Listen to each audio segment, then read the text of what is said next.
Hey guys, welcome to the Fish and Fin.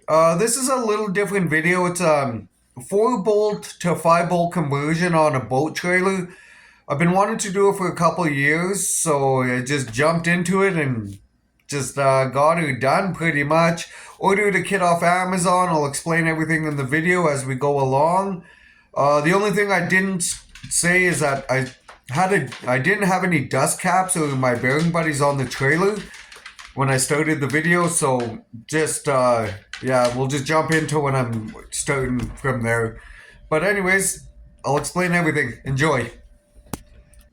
Hey there guys, I just bought this 5 bolt hub conversion kit off Amazon. It comes with all your bearings and grease seals, everything you really need to switch over from a 4 bolt to a 5 bolt. Here I'm just loosening the lug nuts, jacking her up, taking the lug nuts completely off now.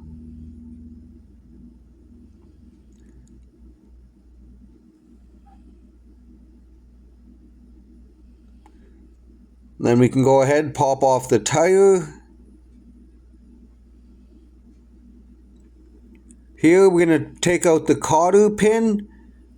Throw that away. You don't want to use that again. Buy new ones. Well, they come with the kit, so.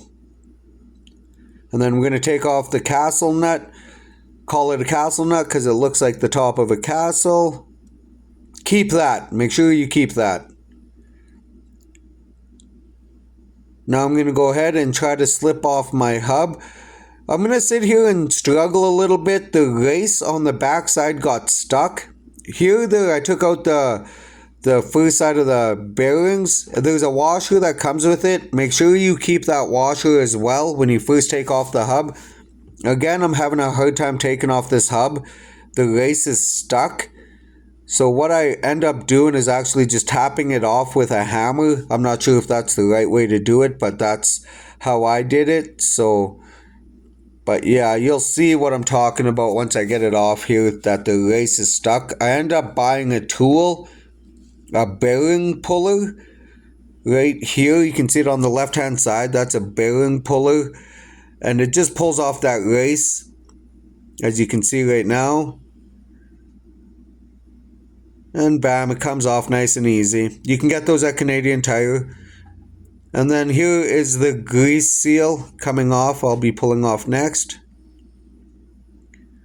And then clean off that spindle nice, you guys. Here I'm just greasing up all my bearings. Don't be shy when you're packing your bearings with grease. From what I understand, you can't use too much grease, so I just slob it all in there.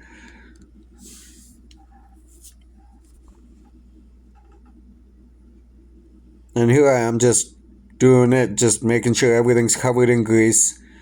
Here, that's the race inside the hubs.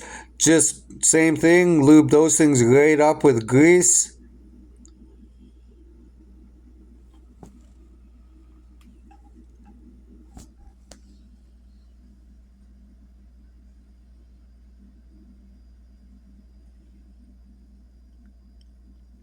And then right here, I'm just going to put a bunch of grease on the spindle. This is just a quick shot. I put more grease than that. My spindle's kind of rough, guys, don't mind it.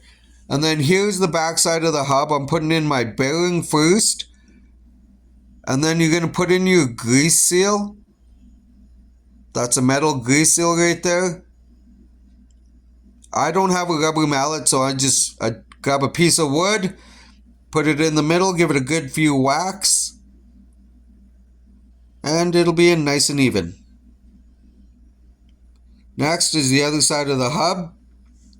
There's the bearings.